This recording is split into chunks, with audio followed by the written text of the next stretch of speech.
যখন চিন্তা করছি, প্রধানমন্ত্রীজি বলছেন যে যেভাবে হোক এটাকে একটা রিসাইক্লিং করা, কোনো জিনিস ফেলে দেওয়া না, কোনো জিনিস ফেলে দেওয়া না, প্রতিটা জিনিসের ইম্পর্টেন্স আছে। আমরা কিছুদিন আগে পিকে রোডে আমরা প্লাস্টিকের রোড মিক্স করে আমরা কিন্তু প্লাস্টিকের রোড আপনারা দেখেছেন, পিকে রোডটা আমরা করেছি। তো এইভাবে আমরা কিন্তু আগে ভাবতাম না, কিন্তু এখন এটা আমরা ভাবতে বাধ্য হচ্ছে যে এইভাবে ইউজ করা যায়। সত্যি আমি মাননীয় প্রধানমন্ত্রীজিকে ধন্যবাদ দেব যে এইভাবে উনি আমাদের সাথে এই মন কি বাত, ওনার নিজের মন কি বাত না, সারা ভারতবর্ষের যে চিন্তা ভাবনা সেই বাত আমাদের সামনে রাখে। আমরাও সেইভাবে আমরা চিন্তা করছি। এখন মানুষও কিন্তু প্রধানমন্ত্রীজির উপর এত আস্থা, আমি প্রতি এপিসোডে বলি যে পৃথিবীর এমন কোনো রাষ্ট্রনেতা, সে প্রেসিডেন্টই হোক, প্রাইম মিনিস্টারই হোক, জনতার সাথে এই মন কি বাত অনুষ্ঠানের মাধ্যমে যেভাবে ইন্টারেক্ট হয়, যেভাবে একটা সংযোগ হয়, কানেক্ট হয়, সেটা পৃথিবীর কোনো রাষ্ট্রের মধ্যে সেটা সম্ভব নয়, আমি এতটুকু বলতে পারি।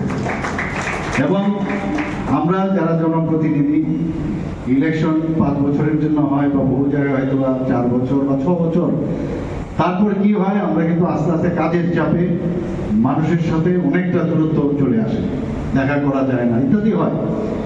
কিন্তু মাননীয় প্রধানমন্ত্রীজি দেখুন যে মানুষের সাথে কিভাবে যোগাযোগ রাখতে হবে, এই মন কি বাত নিয়ে উনি মানুষের সাথে যোগাযোগ করেন, কথা বলেন। এবং একটু আগে আমরা একজন দিব্যাঙ্গজনকে দেখলাম কি সুন্দরভাবে মাননীয় প্রধানমন্ত্রীজিকে বলছেন যে আমাদের প্রতিদিন, শুধু আজকে মেডেল আমরা পেলাম না, শুধু মেডেল পাওয়ার পরেও আমার প্রতিদিন কিন্তু একটা চ্যালেঞ্জ আমার লাইফে। এবং প্রধানমন্ত্রীজিকে ধন্যবাদ দিয়েছেন চিঠি লিখে, প্রধানমন্ত্রীজি সেটা রিসিভ করে তার প্রাপ্তি স্বীকার করুন, ওর সাথে কথা বলে সময় সময় আমরা দেখলাম যে একটা অনেকে দেন, তারপরে উনি মনে করছেন যে এই যে বিষয়টা সেটা যদি আমি মানুষের সামনে আনি তাহলে অনেকটা বেশি এটা সংবেদনশীল হবে, মানুষ সেটাকে আরো ভালো করে বুঝবে। তো এই জিনিসটা আমরা এক একবার আমরা জিনিসগুলো আমরা দেখি।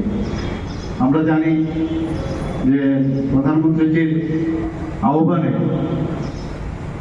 এই যোগা দিবস পালিত হয় 21শে জুন, তো সেটা আসছে আন্তর্জাতিক যোগা দিবস। এবং উনি সেটা বারবার বলছেন যে যোগা এটা কোনো রিলিজিয়াসের বিষয় না, এই যোগার মাধ্যমে নিজেকে ফিট রাখা, নিজেকে ভালো রাখা, নিজের মানসিক শক্তি, মানসিক যে হেলদি, আমরা বহুত লোককে দেখি মানসিক ভারসাম্যহীন হয়েছে, অনেকে আছে কিন্তু এই ভারসাম্যহীন না, নিজেকে ভাবে ইন্টেলেকচুয়াল, কিন্তু সত্যিকারের অর্থে